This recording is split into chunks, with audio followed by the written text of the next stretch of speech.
nyonso epai na yo.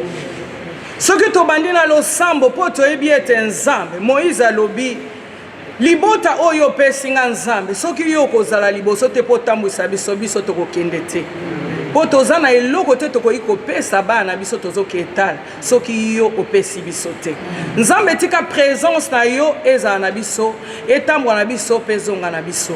Nzambe ya Abraham, ya Isaac pe ya Jacob, Nzambe ya tata na biso Espérance Mbakadi. Nzambe to sambeli na kombo na Yesu ete protection na yo, makila na Yesu couvrir biso. Nyos to sombi Nzambe batunde basombi, mais yo yebi origine source. Tika makila no sanctifié. Bana otango bakozwa bali Nzambe ba pambolama. Papa, merci pour notre chef Maman Véro. Là où elle est, Seigneur, que ta grâce la couvre et la protège. Battez-la ces jours na epé retourne na yo. Honneur, gloire et zonge pai na yo. Na kombo na Yesu azali kolope mobiki sta biso to bondeli petolobi. Merci Seigneur Jésus-Christ. Merci Seigneur Jésus-Christ. Notre Père qui es aux cieux, que ton nom soit.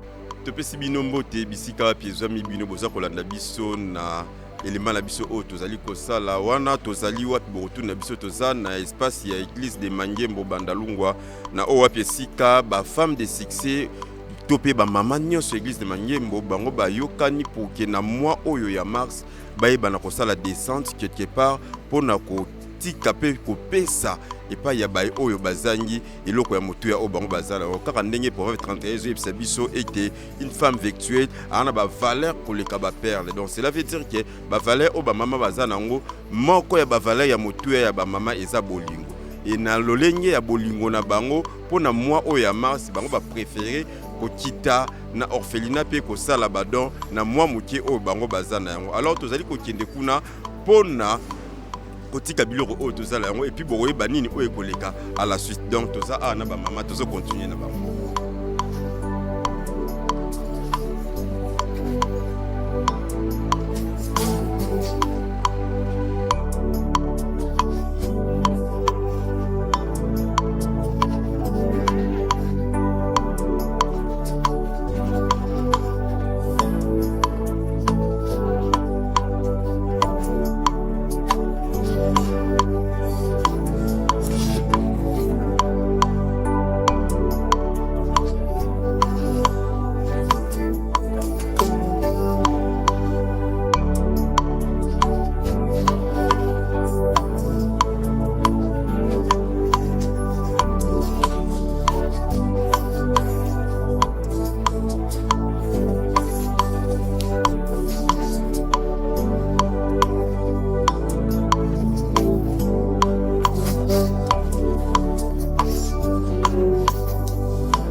Il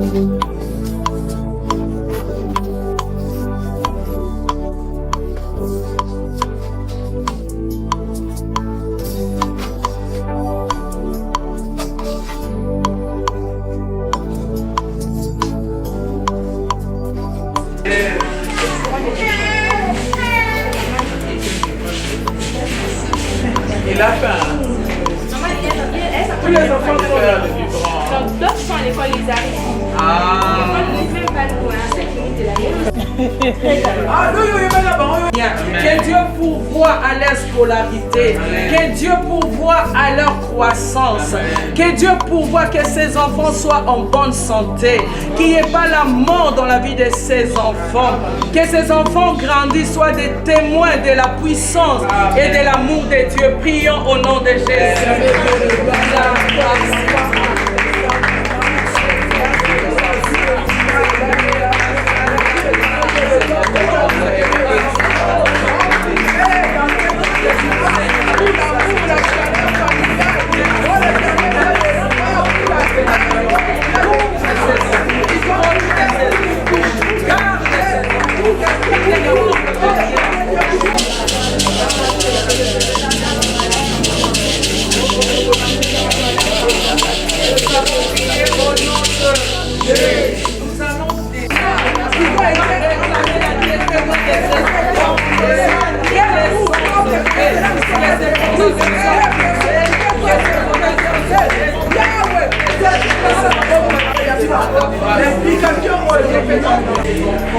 Nous allons dire des bonnes paroles. La Bible dit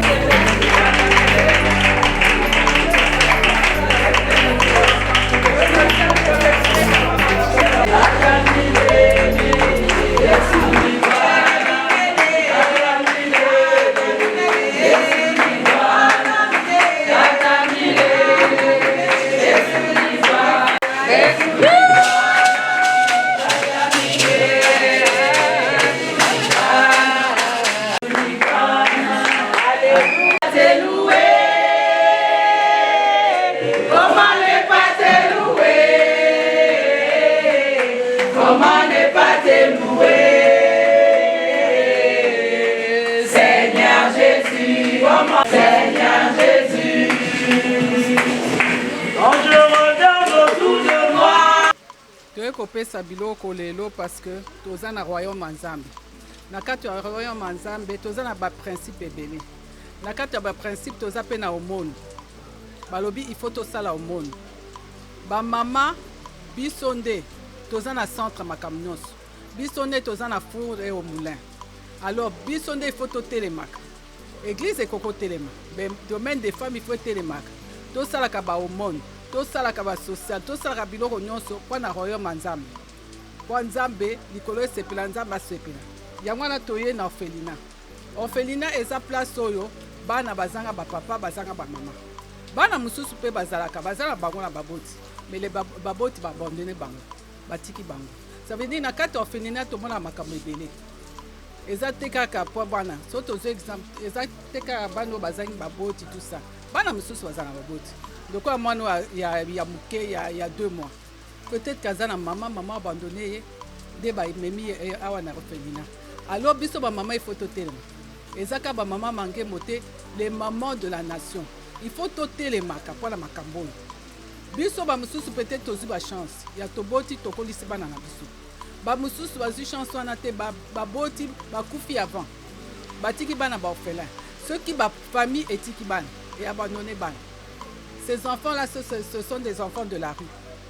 Alors, ces enfants-là, ceux qui sont orphelinat, ils ont la chance de orphelinat, bayamba bango.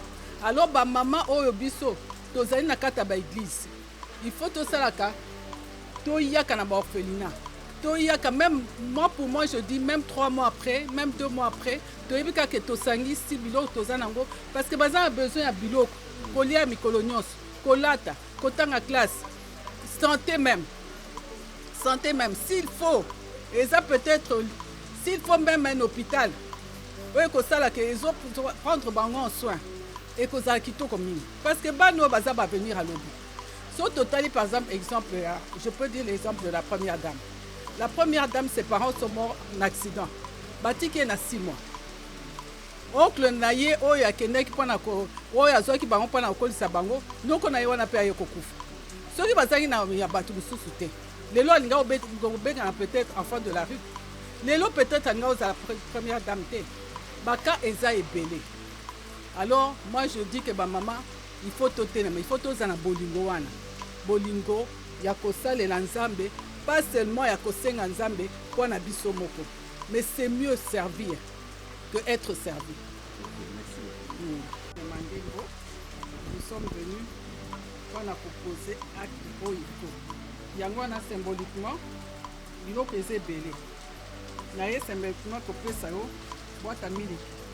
Mais la boîte à miliki eza biloko ebele baloso ezali basuka ezali bilambe ezali biloko ebele ezali. On a peso ka symboliquement quoi tout ça là. Na pesa yo au biso to meni. Merci beaucoup, maman. Premièrement, je dirais merci beaucoup, merci énormément. En Lingala, dans le bas, pas seulement Ngaï, tout le monde, on attendait passionnément l'arrivée de maman de Mangembo à la maison. Parce qu'elles avaient déjà annoncé qu'elles allaient passer et les enfants et nous-mêmes, on était vraiment en train de les attendre. C'est leur maison, je sais que ce n'est que la première fois, mais ni la dernière. C'est leur maison, elles vont passer quand elles veulent. Quand elles veulent, elles peuvent venir voir les enfants. Vraiment, je suis très contente parce que tout ce qu'elles ont ramené, c'est vraiment le besoin primordial des enfants. Comme le lait, c'est pour le nouveau bébé qu'on a accueilli. Je vois un ballon de vêtements. Ça me touche. Merci. Merci énormément. Merci beaucoup. Et na mois de la fin, biso ba outre 9 à l'église à Mangembo, tolinga itoya repartager na bana biso bazana kati orphelinat quelque chose donc tokanisaki bango yango moni biso toye lelo awa pona ko pesa bango quelque chose ensemble na biso to fêter mois de la femme to pamboli Nzambe po Bible lobi na biso un chien vivant vaut mieux qu'un homme mort. Qu'importe les circonstances bano ba komi kati na esika oyo Nzamba bateli bango nde bazana bomoi bana oyo bazana ba destiné moko glorieuse et Nzamba lola kotika bango te na oyo nyonso ba mama na biso balobi to bakisaki pe enveloppe pona ko sunga oto ena mweza ya kokauka mais na oya mobesu bakotika même kosombela bango mo iloko mosusu oyo koye kosunga bana biso po bazala malamu. Tozue na orphelinat il y a 2 mois passés, donc quand il était venu avec un bébé à nouveau-né, maman na ya bota ki sûrement na ndaku akatika kamutolo ye moko atemo na moi carton abwaki moi na nzela. C'est alors que les gens ba souciat ba monde ba beng ba souciat ba ko tala mwana. Donc déjà zaki na ba fourmi donc ba la ko blo ba na ko makela bébé vraiment na vernio et mon la bota marango tout il en avait. Donc on nous appelle, on a dit non d'abord à l'hôpital, on les ramène à l'hôpital, on confirme qu'il allait bien. Aujourd'hui ça fait 2 mois qu'il est avec nous, il est en bonne santé, il n'est pas malade. Hier il était parti recevoir ses vaccins. Mais il pleure tout le temps.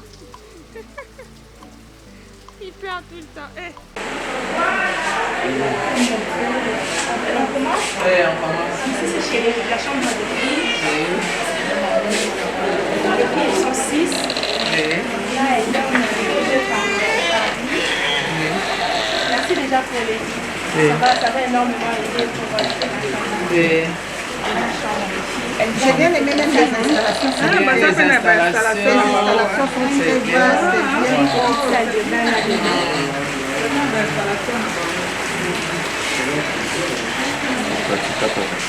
Qui dort devant là-bas, la première chambre. Maman qui dort avec les nouveaux et puis Yoyo dort avec Divine. Ils sont 3. Ils sont 3. Yaya, Chama et puis Joyce. Ici c'est encore chez les filles, les 2 grandes filles. Les 2 grandes filles. Hein? Elle arrange, donc là, on va pas filmer.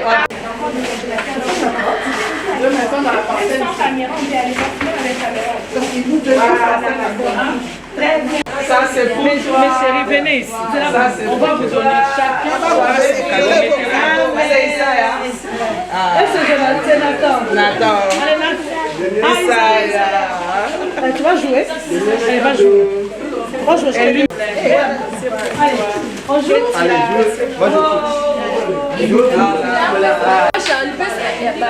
Viens prendre le cadeau. Attends, fais ça.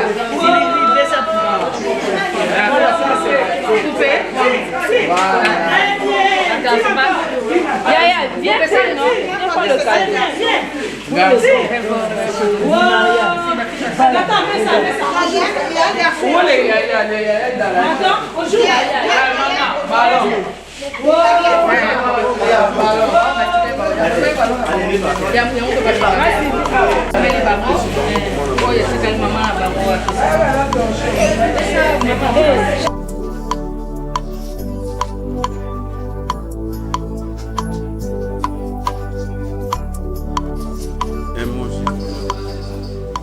Je suis très content pour les mamans de l'église de Mangembo qui sont venues nous rendre visite. Que Dieu vous bénisse infiniment pour tout ce que vous nous avez amené. On a reçu des cadeaux et puis ainsi qu'on a reçu aussi des choses à manger. Que Dieu vous bénisse vraiment.